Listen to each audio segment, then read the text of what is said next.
Hi hello everyone, ಕಿಂಗ್ಲೆನ್ Poorni ಕಿಚನ್ಗೆ ಸ್ವಾಗತ. ಸ್ನೇಹಿತರೆ, ಇವತ್ತಿನ ವಿಡಿಯೋದಲ್ಲಿ ನಾನು ಬದನೆಕಾಯಿ ಗೊಜ್ಜನ್ನ ಮಾಡ್ತಾ ಇದ್ದೀನಿ. ಅನ್ನ, ಚಪಾತಿ, ರೊಟ್ಟಿ ಎಲ್ಲ ಜೊತೆಯಲ್ಲೂ ಕೂಡ ಸೂಪರ್ ಕಾಂಬಿನೇಷನ್ನು. ಹಾಗಾದರೆ ಹೇಗೆ ಮಾಡಿದೆ ಅಂತ ನೋಡೋಣ. ಮೊದಲು ಒಂದು 10 ಬದನೆಕಾಯಿನ ಚೆನ್ನಾಗಿ ತೊಳೆದು ಸಣ್ಣದಾಗಿ ಕತ್ತರಿಸ್ಕೊಂಡು ಸ್ವಲ್ಪ ಉಪ್ಪಾಗಿ ನೀರಲ್ಲಿ ಹಾಕಿಟ್ಕೊಂಡಿದ್ದೀನಿ. ಈಗ ಮಸಾಲೆಗಾಗಿ ಒಂದು ಪ್ಯಾನ್ಗೆ ಸ್ವಲ್ಪ ಎಣ್ಣೆ ಹಾಕಿ ಅದಕ್ಕೆ 1 ಸ್ಪೂನಷ್ಟು ಕಡಲೆಬೇಳೆ, 1 ಸ್ಪೂನಷ್ಟು ಉದ್ದಿನಬೇಳೆ, ಹಾಗೆ 1 ಸ್ಪೂನಷ್ಟು ಜೀರಿಗೆ, 10 ಸ್ಪೂನಷ್ಟು ಮೆಣಸು, ಹಾಗೆ 2 ಸ್ಪೂನಷ್ಟು ಧನಿಯಾ ಕಾಳನ್ನ ತಗೊಂಡಿದ್ದೀನಿ. ಹಾಗೆ 1/4 ಟೀ ಸ್ಪೂನಷ್ಟು ಮೆಂತ್ಯನ ತಗೊಂಡು ಅದಕ್ಕೊಂದು 10 ಬ್ಯಾಡಿಗೆ ಮೆಣಸಿಕಾಯಿನ ಸೇರಿಸ್ಕೊಳ್ತಾ ಇದ್ದೀನಿ. ಇದು ಸ್ವಲ್ಪ ಕಡಿಮೆ ಉರಿಯಲ್ಲಿ ನಾವು ಬಣ್ಣ ಬದಲಾಗೋವರೆಗೂ ಫ್ರೈ ಮಾಡ್ಕೋಬೇಕು. ಹಾಗೆ ಸ್ವಲ್ಪ ಕರಿಬೇವು ಸೊಪ್ಪನ್ನು ಕೂಡ ಸೇರಿಸ್ಕೊಂಡಿದ್ದೀನಿ. ಈಗ ಇನ್ಸ್ಟೆಂಟಾಗಿ ಈ ಮಸಾಲೆ ಪುಡಿಯನ್ನು ಮಾಡಿಕೊಂಡ್ರೆ ಗೊಜ್ಜಿಗೆ ಒಂಥರ ವಿಶೇಷವಾದ ರುಚಿಯನ್ನು ಕೊಡುತ್ತೆ. ಹಾಗೆ ಇದೆಲ್ಲ ಫ್ರೈ ಮಾಡಿರೋದು ಸ್ವಲ್ಪ ತಣ್ಣಗಾದ್ಮೇಲೆ ಒಂದು ಮಿಕ್ಸಿ ಜಾರ್ಗೆ ಇದನ್ನು ಹಾಕ್ಕೊಂಡು ನುಣ್ಣಗೆ ಪುಡಿ ಮಾಡ್ಕೋಬೇಕು. ನೋಡಿ, ನುಣ್ಣಗೆ ಪುಡಿ ಮಾಡ್ಕೊಂಡಿದ್ದೀನಿ. ಈಗ ಒಂದು ಪ್ಯಾನ್ಗೆ ಸ್ವಲ್ಪ ಒಂದು ಬಾಣಲಿಗೆ ಎಣ್ಣೆ ಹಾಕಿ ಸ್ವಲ್ಪ ಅದಕ್ಕೆ ಸಾಸಿವೆ, ಕರಿಬೇವಿನ ಸೊಪ್ಪು, ಒಣಮೆಣಸಿಕಾಯಿ, ಹಾಗೆ ಒಂದು 2 ಈರುಳ್ಳಿನ ಕಟ್ ಮಾಡಿ ಹಾಕೊಂಡಿದ್ದೀನಿ. ಅದಕ್ಕೆ ಸ್ವಲ್ಪ ಬೆಳ್ಳುಳ್ಳಿ ಕೂಡ ಹಾಕೊಂಡಿದ್ದೀನಿ.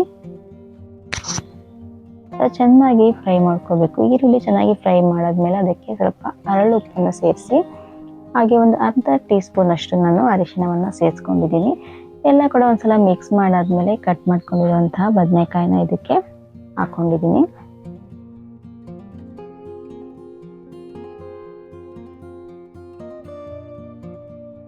ಇದು ಕೂಡ ಚೆನ್ನಾಗಿ ಒಂದ್ಸಲ ಎಣ್ಣೆಯಲ್ಲಿ ಫ್ರೈ ಆಗಬೇಕು.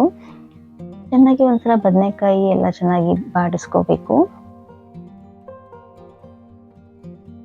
ಸ್ವಲ್ಪ ಇದಕ್ಕೆ ನಾನು ಸಣ್ಣದಾಗಿ ಕಟ್ ಮಾಡ್ಕೊಂಡಿರುವಂಥ 1 ಟೊಮೊಟೊವನ್ನು ಸೇರಿಸ್ಕೊಳ್ತಾ ಇದ್ದೀನಿ. ಅದು ಕೂಡ ಒಂದ್ಸಲ ಚೆನ್ನಾಗಿ ಮಿಕ್ಸ್ ಮಾಡ್ಕೊಳ್ಳಿ. ಹಾಗೆ ಸ್ವಲ್ಪ ಹುಣಸೆ ರಸವನ್ನು ಕೂಡ ಸೇರಿಸಿದ್ದೀನಿ, ವಿಡಿಯೋದಲ್ಲಿ ತೋರಿಸೋದಕ್ಕಾಗಿಲ್ಲ.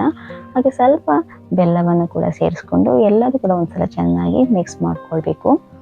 ನಂತರ ನಿಮಗೆ ಸ್ವಲ್ಪ ಖಾರ ಬೇಕು ಅಂದರೂ ಕೂಡ ಒಂದು ಅರ್ಧ ಸ್ಪೂನಷ್ಟು ಅಚ್ಚ ಖಾರದ ಪುಡಿನ ಸೇರಿಸ್ಕೊಳ್ತಾ ಇದ್ದೀನಿ.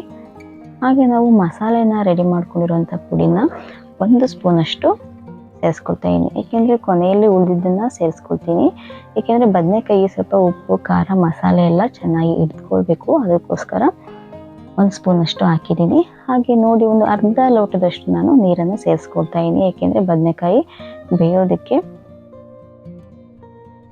ಈಗ ಒಂದು 10 ನಿಮಿಷ ಇದನ್ನು ಒಂದು ಮುಚ್ಚಳ ಮುಚ್ಚಿ 10 ನಿಮಿಷ ಇದನ್ನು ಬೇಯೋದಕ್ಕೆ ಬಿಡ್ತಾ ಇದ್ದೀನಿ. ಒಂದು 10 ನಿಮಿಷ ಬೆಂದಾಯಿತು. ಬದನೆಕಾಯಿ ಚೆನ್ನಾಗಿ ಬೆಂದಿದೆ. ನೋಡಿ, ಇದಕ್ಕೆ ನಿಮಗೆ ನೀರು ಬೇಕು ಅಂತಂದರೆ ಸ್ವಲ್ಪ ನೀರನ್ನು ಕೂಡ ಇದಕ್ಕೆ ಸೇರಿಸ್ಕೋಬೋದು. ಕನ್ಸಿಸ್ಟೆನ್ಸಿ ನೋಡಿ ನೀವು ನೀರನ್ನು ಹಾಕಿ. ಹಾಗೆ ಉಳಿದ ನಾನು ಮಸಾಲೆ ಪುಡಿಯನ್ನು ಇದಕ್ಕೆ ಸೇರಿಸ್ತಾ ಇದ್ದೀನಿ. ಹಾಗೆ ಸ್ವಲ್ಪ ಕಾಯಿ ತುರಿ ಹಾಗೆ ಲಾಸ್ಟಿಗೆ ಕೊತ್ತಂಬರಿ ಸೊಪ್ಪನ್ನು ಕೂಡ ಸೇರಿಸ್ಕೊಂಡು ಒಂದ್ಸಲ ಮಿಕ್ಸ್ ಮಾಡ್ತಾ ಇದ್ದೀನಿ. ಈ ರೀತಿ ಒಂದ್ಸಲ ಚೆನ್ನಾಗಿ ಮಿಕ್ಸ್ ಮಾಡಿ ಇದೊಂದು 2 ನಿಮಿಷದಷ್ಟು ಕಡಿಮೆ ಉರಿ ಮಾಡಿ ಹಾಗೆ ಸ್ಟವ್ ಮೇಲೆ ಬಿಡಬೇಕು.